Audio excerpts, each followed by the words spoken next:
Hi, I'm Connor Murphy here in association with Bayfront Medical Clinic on March 22nd with a special report on the effects of lead exposure.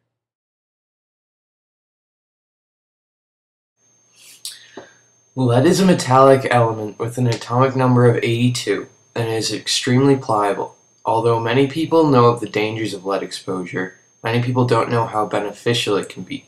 For one, according to research of Martinson and Sisler, lead has been found to be unbelievably productive in the oxidation of oils.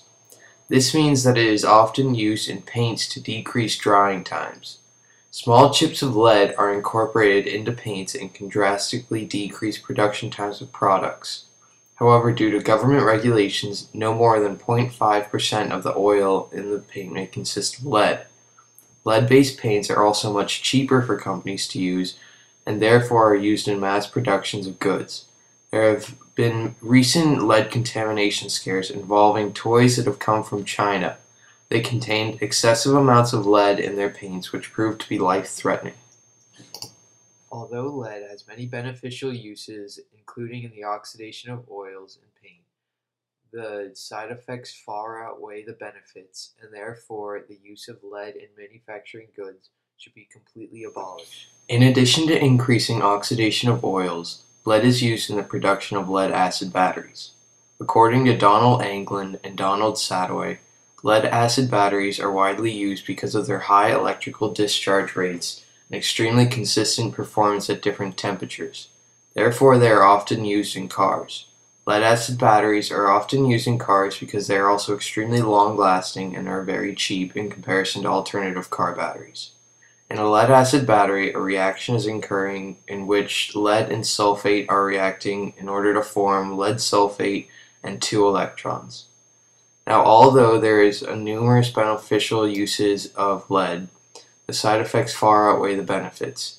According to reports by NewsRx Health and Science magazine, it has been proven that lead exposure can lead to increasing loss of cognitive abilities later in life. Following exposure, cognitive abilities such as motor skills and attentiveness were massively diminished.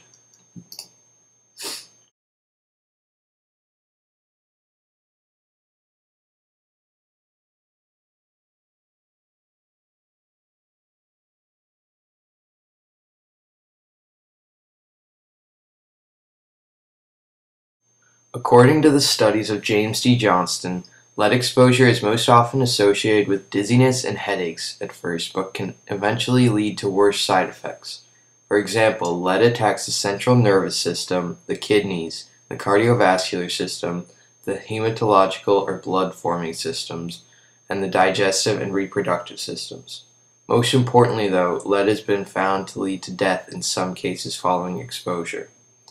Lead poisoning has also recently been proven to decrease learning abilities, and according to Carla Campbell, it can even decrease the intelligence quotient, or IQ, of those affected. Basic organizational skills are also severely decreased. These learning abilities, however, often go unnoticed in early childhood until later in life when increased cognitive ability is required. Furthermore, the use of lead-acid batteries in cars is becoming less productive and even redundant as the use of alternative fuels and the technology in hydrogen-fueled cars is drastically advancing. Lead-acid batteries are becoming less productive and even more expensive in some cases. The use of lead-acid batteries will soon be completely outdated.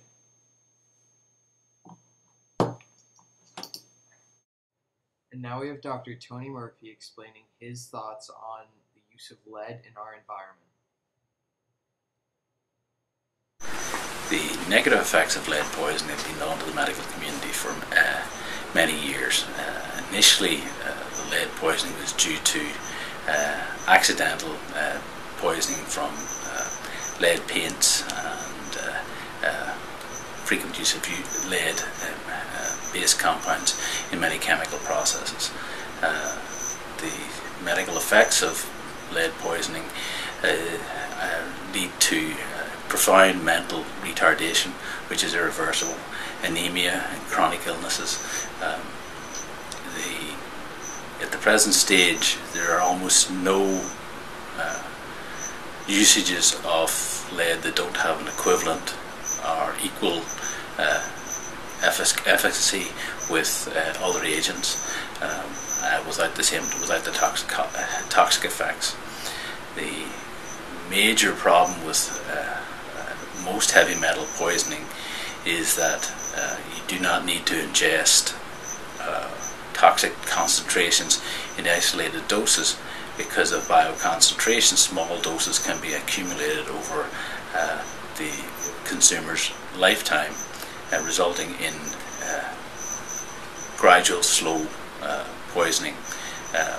There are no natural occurring adequate excretion mechanisms for the body to remove toxic heavy metals like lead or mercury from the body, and therefore prevention is much better than cure.